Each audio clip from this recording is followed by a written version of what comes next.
There's not necessarily any specific requirements. You can be an e-commerce store or a physical retailer to participate in the dropshipping program, although the majority of our clients that do participate in the dropshipping program are e-commerce customers.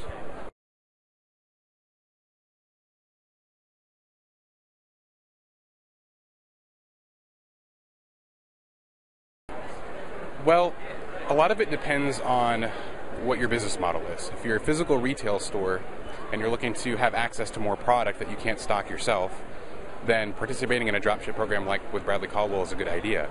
If you're an e-commerce store and you don't want to have to warehouse your own product, dropshipping through Bradley Caldwell is also a good idea. But there are some instances where maybe it's not. If you have your own warehouse space and you can ship items yourself, it may be more cost effective for you to do that. And we even have some people that do both. They'll warehouse some items and have us ship some items for them because it's cheaper to do it that way.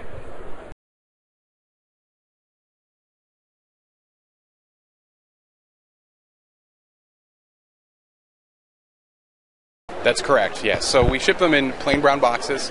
It doesn't have any markings from Bradley Caldwell on it at all. And the packing slip that goes in is a generic blank packing slip. It's just a white piece of paper. It doesn't have our information on it, it has yours as the customer. And we can even put specific notes and things on them for you if you need us to do that, specific contact information and everything.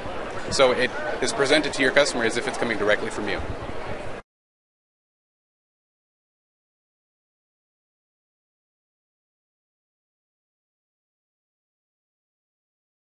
We have developed a newer version of Bullseye called Bullseye version 5. The predecessor was Bullseye version 4. It's a software that runs on your PC. The reason why we initially designed it that way and keep it that way is so that way you can still use it without internet access if you're traveling. The new developments that we made were refining the user interface, making it more user-friendly, making it easier to sync, to get fresh data updated every day. You can set it to sync every 15 minutes now.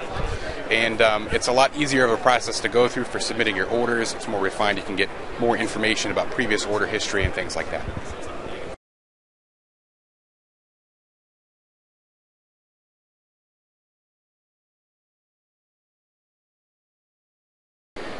If you're using multiple dropshippers, it can eat into your profits because of the dropshipping fees that each dropshipper would probably have associated to those orders.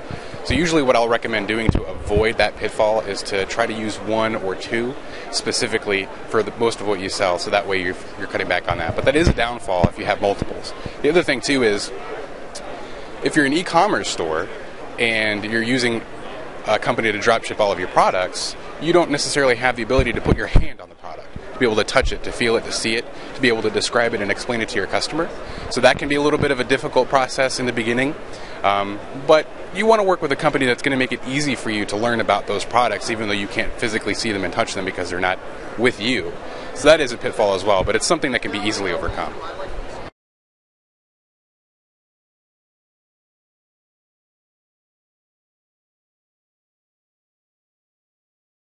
Well, we do have retailers, physical retailers that don't have e-commerce stores that will occasionally use our dropship service, not as a full-time business model. Most of our folks that are using dropshipping are e-commerce customers because it suits that type of business the best.